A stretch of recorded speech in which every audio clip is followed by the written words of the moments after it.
Hello good morning दोस्तों, मैं Shankar Chaudhary CPM and educational institute में आप सबों का हार्दिक स्वागत करता हूं। तो दोस्तों, आज हम प्राचीन भारत के इतिहास के बारे में अध्ययन करेंगे, जहां पर सबसे बेसिक जो बताया गया है कि कहां से कितना भाग में जो है हमारे भारत का विभाजन किया गया, कितने काल में किया गया। तो चलिए हम स्टार्ट करते हैं। सबसे पहले स्रोत के आधार जो हमें जो पुरातात्विक और साहित्य स्रोत हमें मिला है, उसके आधार पर जो है हमारे भारत को 3 भाग में बांटा गया है: प्रागैतिहासिक काल, आदि ऐतिहासिक काल और ऐतिहासिक काल। तो सबसे यो और लेथिक।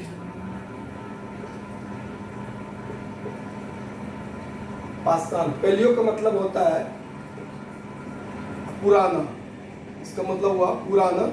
लेथिक का मतलब हुआ पत्थर, यानी इसका पूर्ण रूप से मतलब हुआ पुराना पत्थर, पुराना पत्थर। ये जो है इनका मतलब हुआ। तो ये जो उस समय जो है पाषाण काल के मतलब ये हुआ जो पुराना पत्थर से बने हथियार का यूज किया जाता था, उसे हम जो है पाषाण काल कहते हैं। उसके बाद हम आद्य ऐतिहासिक काल में चलते हैं। यहाँ इस काल में दोस्तों लिखित साक्ष्य तो है, यानी जो भी पुरातात्विक एवं साहित्यिक स्रोत है वो तो है, लेकिन इसको अभी तक पढ़ा नहीं जा सकता है। जैसे हड़प्पा की सभ्यता का काल जो है वो उसमें काफ़ी सारे हमारे पास स्रोत मिले हैं, लेकिन उसमें जो लिखा हुआ है, उपरा हुआ जो लिखे हुए हैं, वो उसका अभी हम अध्ययन नहीं कर पाए हैं।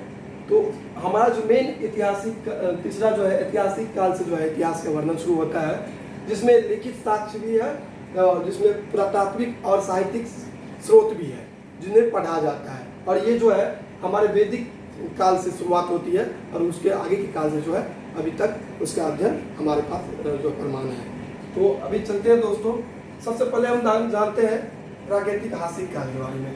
तो इसको जो दोस्तों है प्रागैतिहासिक काल को अध्ययन जो है भारत में सबसे पहले रॉबर्ट ब्रूसफोर्ड ने किया था। कौन किया था? सबसे पहले रॉबर्ट ब्रूसफोर्ड ने किया था। इसका अध्ययन जो है प्रागैतिहासिक काल का 20 में जो किया था दोस्तों, वो जागेर्नस थॉमसन। ये कब किया था? 1820 ईस्वी। इन्होंने ही, जागेर्नस थॉमसन ने ही हमारे जो इतिहास से प्राचीन भारत के इतिहास को 3 काल में बांटा: पाषाण काल, दूसरा कांस्य युग, तीसरा लोह युग। पाषाण काल दोस्तों अभी आप लोगों को बताएं, जो 2 शब्दों से मिलकर बना है, पैलियो प्लस लोथिक। पैलियो का मतलब होता है पुराना, लेथिक का मतलब होता है पत्थर, यानी पुराना पत्थर, यानी वह काल जिसमें जो है पत्थर से, पुराने पत्थरों से बना हथियार का यूज किया जाता था, उसे हम जो है पाषाण काल कहते हैं। उसमें व्यक्ति का कोई लिखित साक्ष्य नहीं था, उसमें व्यक्ति पूरा शब्द जो प्राकृतिक रूप से रहते थे। दूसरा काल जो है दोस्तों कांस्य युग। कांस्य युग जो है वैदिक काल से शुरुआत होता है, जिसमें मिश्र धातु, तांबा और पित्तल को मिलाकर जो है बना गया था, उसे कांस्य युग कहा जाता है। तो इसका अध्ययन बाद में करेंगे। नेक्स्ट है लोह युग। लोह युग का जो है उत्तर वैदिक काल के जो है युग को लोह युग कहा जाता है। इस युग में दोस्तों जो आदमी है, मानव जो है अपना लोह धातु का यूज करने लगे थे, तो इसलिए इसका जो है लोह से बनी हुई हथियार का यूज करने लगे थे, इसलिए इसे लोह युग के नाम से जाना जाता है। तो हमारा सबसे पहला धातु तो दोस्तों इसे तांबा ही है। तो अभी चलते हैं। और एक बात और, जो हमारे जो भारत के जो पुरातात्विक जनक है वो अलेक्जेंडर कनिंघम को बोला जाता है दोस्तों। तो इसके बाद याद रखिएगा दोस्तों।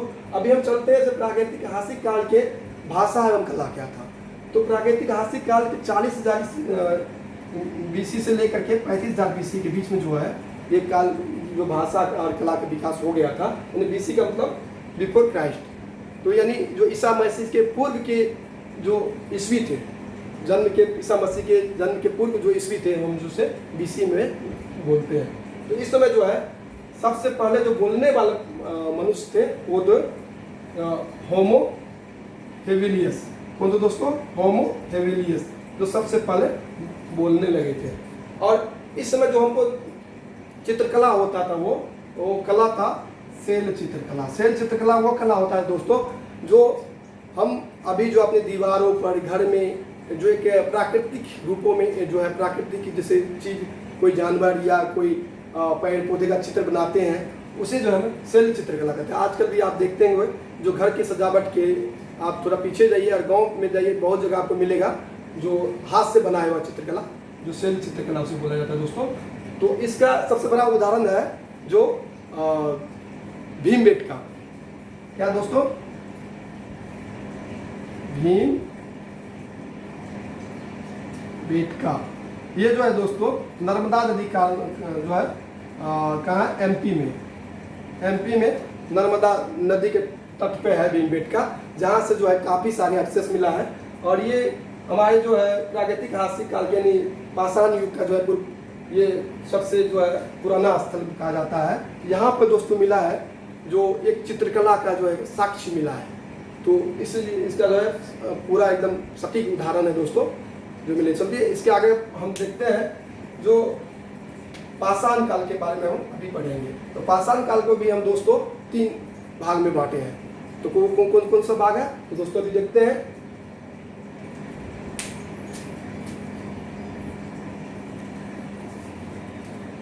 तो इस प्रकार दोस्तों हम जो है पाषाण युग को 3 काल में विभाजित करते हैं।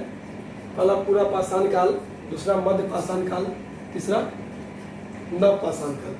तो इसे हम आसानी से समझने के लिए दोस्तों इसको आधार बनाए हैं, जिसमें काल, चरण, जीवन लक्षण, औजार, महत्वपूर्ण स्थल, खोज। इसमें हम दोस्तों आपको मेन तथ्य, महत्वपूर्ण बिंदु को हम फोकस ज़्यादा करें जो आपको एग्जाम में ज़्यादातर पूछा जाता है, उससे रिलेटेड तथ्य को हम लिखे हैं। तो आप इनसे इन्हें स्क्रीनशॉट ले सकते हैं, फिर हम आपको बताते हैं इसमें डिटेल में। चलिए दोस्तों सबसे पहले जानते हैं पूरा पाषाण काल। यानी पूरा पाषाण काल के आधार पर हम देखते हैं 25 लाख BC से 12,000 BC तक के काल को जो है पूरा पाषाण काल कहते हैं। इसी तरह मध्य काल में जाते हैं दोस्तों 12,000 BC से 10,000 BC, यानी BC का मतलब ईसा पूर्व होता है दोस्तों। कभी कभी ये कंफ्यूज होता है जो ईस्वी BC क्या होता है, ईस्वी क्या होता है। तो BC में जो है ईस्वी पूर्व काल को जो है 12,000 से लेकर के 10,000 BC के बीच जो मध्य होता है उसे मध्य पाषाण काल कहते हैं। इसी तरह दोस्तों नव पाषाण काल जो है 10,000 BC से लेकर के उसके बाद के काल को नव पाषाण काल कहते हैं। लेकिन अलग अलग बुक में जो है अलग अलग प्रकार के लिखे हुए, क्योंकि कहीं पर नव पाषाण काल जल्दी प्रारंभ हो जाता है, कहीं पर लेट से शुरुआत होता है। जैसे अभी कहीं जल्दी विकसित हो जाते हैं, कहीं नहीं विकसित होते, तो सेम उसी तरह पहले भी हुआ करते थे। तो इसी तरह जो अलग अलग बुक में अलग अलग प्रकार का काल दर्शाया गया है। तो अभी चलते हैं चरण। तो पूरा पाषाण काल को दोस्तों इसको भी जो है 3 चरण में विभाजित किया गया। पहला है पूर्व पूरा पाषाण काल, मध्य पूरा पाषाण काल, तीसरा उत्तर पूरा पाषाण काल। पूर्व पूरा पाषाण काल में यानी निम्न पाषाण काल में दोस्तों आग का जो है कहा जाता है कि खोज हो चुका था, लेकिन इसका जो है मनुष्य प्रयोग करना नहीं जानते थे। तो अभी इसी तरह जो है मध्य पाषाण काल में देखते हैं दोस्तों, इसका सबसे पहले जो खोज किया था 1867 ईस्वी में सीएन क्लाइन, श्रीलंका के जो एक सिंघल नामक स्थान है वहाँ से जो खुदाई हुआ तो वहाँ से उसका साक्ष्य मिला है जिसका नाम है सीएन क्लाइन। तो अभी देखते हैं इसका जीवन लक्षण दोस्तों पूरा पाषाण काल में किस टाइप का जीवन लक्षण था।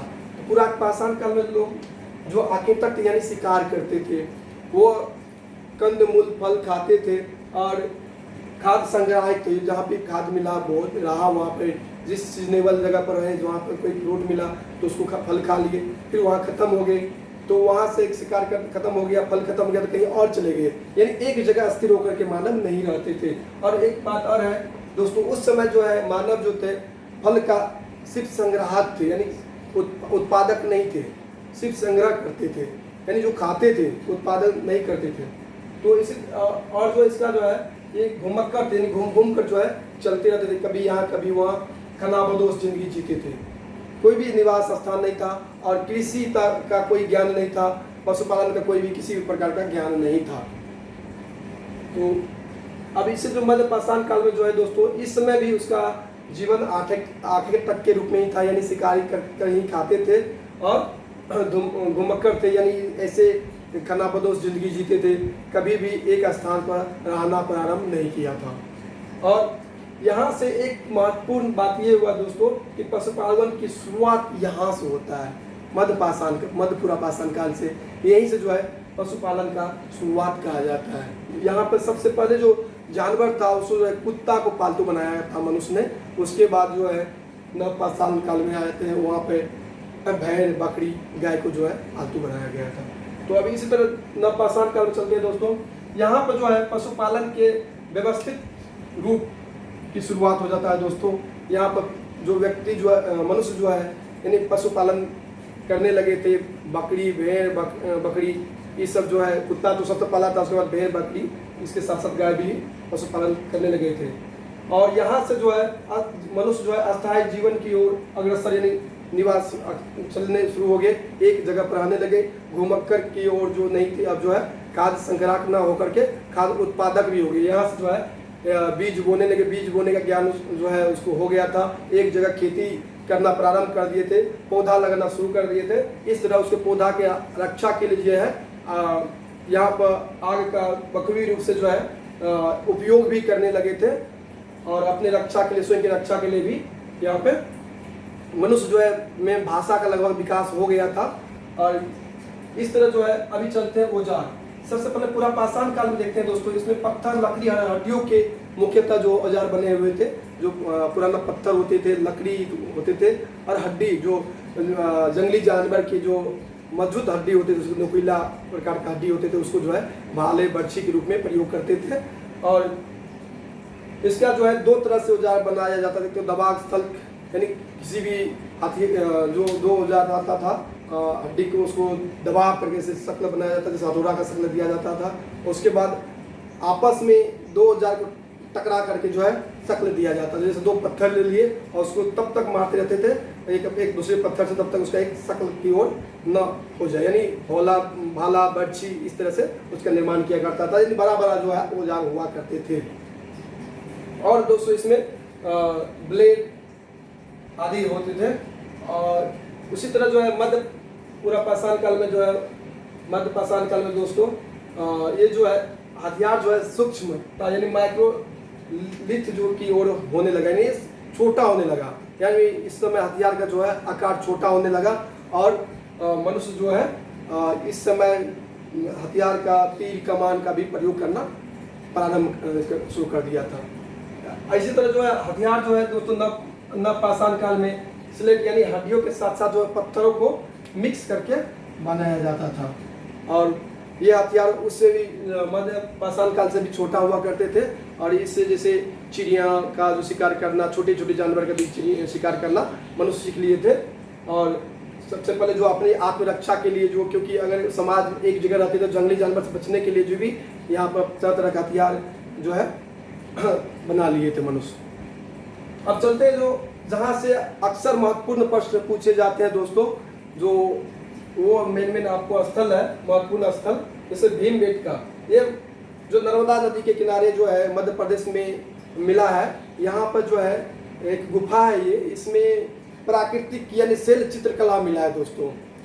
और दूसरा जो है अतिरम पक्कम और हथनोरा, ये बहुत ही इम्पोर्टेंट है दोस्तों, क्योंकि ये पूरा पाषाण काल में जो मानव थे उसमें किस प्रकार का मानव था उसके खोपड़ी का अवशेष जो है अतिरकम पक्कम एवं हथनोरा में मिला है। जो अतिरम पक्कम जो है तमिलनाडु में है दोस्तों, और हथनोरा एमपी में है, मध्य प्रदेश में है। उसके पास मिर्जापुर यूपी, यहाँ से भी एक महत्वपूर्ण साक्ष्य मिले हैं। उसके बाद सबसे इम्पोर्टेंट है दोस्तों कर्नूल गुफा। कर्नूल गुफा जो आंध्र प्रदेश में पाया जाता था, वहाँ पर आग का अवशेष मिला है। वहाँ पर इससे पता चलता है कि मनुष्य जो है वहाँ पर आग का खोज कर लिए थे, लेकिन विधिवत रूप से उसका प्रयोग करना नहीं जानते। तो याद रखिएगा दोस्तों, कर्नूल गुफा जो है आंध्र प्रदेश में है। तो यहाँ से जो है राख प्राप्ति हुआ है। तो इससे जो है इतिहासकारों ने अनुमान लगाया कि आग का खोज जो है पूरा पाषाण काल में हो गया था। तो अभी नेक्स्ट चलते मध्य पाषाण काल के जो महत्वपूर्ण स्थल है, ये सबसे पहले देखते हैं दोस्तों, ये चौपानी मांडो जो है यूपी में है, उत्तर प्रदेश में। यहाँ से एक मिट्टी का बर्तन मिल रहा है दोस्तों काफ़ी सारे। इससे ये पता चलता है कि मनुष्य जो है उसमें मिट्टी के बर्तन बनाना सीख लिए थे आपने। और उसके बाद जो है बागोर जो है राजस्थान में सबसे एक महत्वपूर्ण क्वेश्चन आता है, बागोर और आदमगढ़ जो मध्य प्रदेश में। तो बागोर और आदमगढ़ से जो है सबसे पहले जो है पशुपालन का अवशेष मिला है दोस्तों। सबसे पहले पशुपालन का अवशेष जो है बागोर और आदमगढ़ से मिला है, जहाँ पर कुत्ता का अवशेष भी मिला है। सबसे पहला जो पालतू जानवर थे वो कुत्ता थे।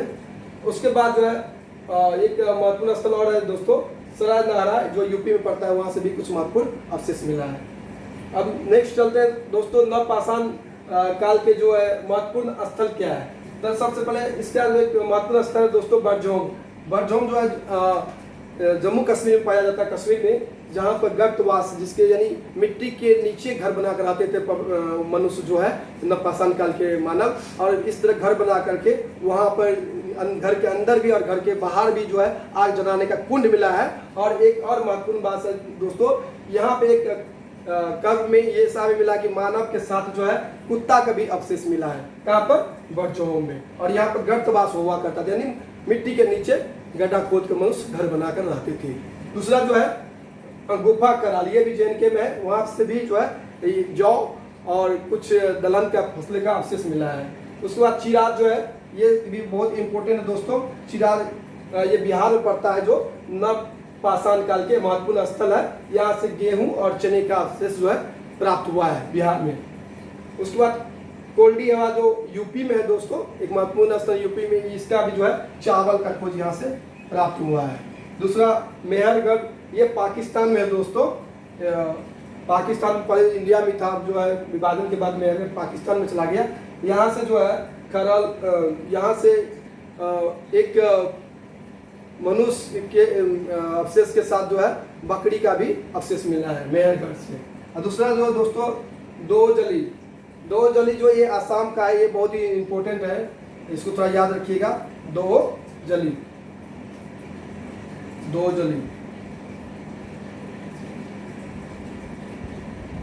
जली यहाँ आसाम में, यहाँ से खरल और मूसल का अवशेष मिला। इससे ये पता चलता है मनुष्य जो है खरपा जो है बांधना शुरू कर दिए थे पैन के सुरक्षा के लिए, और मूसल का भी प्रयोग करने लगे, मसाला पूछने के लिए जो है मूसल का प्रयोग किया जाता था।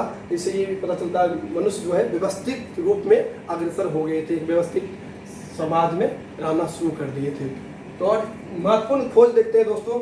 सबसे पहले आग जो है निम्न पुरापाषाण काल, यानी पुरापाषाण काल में जो है आग का खोज हुआ था। इस समय पुरापाषाण काल में एक और महत्वपूर्ण बात है दोस्तों, ये हिम था, यानी पूरा जो ठंड थी, ज़्यादा से ज़्यादा ठंड। जैसे मध्यपाषाण काल हुआ तो उसमें जो है आर्द्र गर्म होते गया, ठंड कुछ कम हुआ तो मानव जीवन स्तर की ओर अग्रसर होते गए। इसी तरह नवपाषाण काल में पूरा और ज़्यादा गर्मी बढ़ी तो हिम की जो है कम होते गया। इसे मनुष्य जो है एक जगह रहना शुरू कर दिया और अपना। और देखिए मध्यपाषाण काल में जो आग का जो है प्रयोग करना सीख लिए थे दोस्तों। आग का खोज कब हुआ था? पुरापाषाण काल में, लेकिन प्रयोग कब सीख लिए थे? मध्यपाषाण काल से। और सबसे महत्वपूर्ण है नवपाषाण काल में देखिए दोस्तों, जो जीवन को गति देने वाले पहिया का आविष्कार जो है आपको नवपाषाण काल में होता है। उसके बाद सबसे पहला हथियार जो था उसका क्या था? कुल्हाड़ी था। और मनुष्य जो सबसे पहला धातु का प्रयोग किया था वो क्या था? तांबा। क्या था दोस्तों? तांबा। तो इसी तरह हम आपको नेक्स्ट वीडियो में इसका पूरा का महत्वपूर्ण क्वेश्चन का एक सीरीज लेकर आएंगे। तो आप सबों से निवेदन है दोस्तों, इस चैनल को सब्सक्राइब और शेयर करें, ताकि हम आपके लिए और अच्छे से अच्छे कलेक्शन लेके आ पाए। और शाम में एक और वीडियो आपको अपलोड किया जाएगा, जो आप देखना नहीं भूलिएगा, क्योंकि उसमें एक महत्वपूर्ण सीरीज होगा, बहुत ही इंपॉर्टेंट क्वेश्चन होगा, जो आपकी प्रतियोगिता परीक्षा के लिए बहुत बहुत इंपॉर्टेंट है।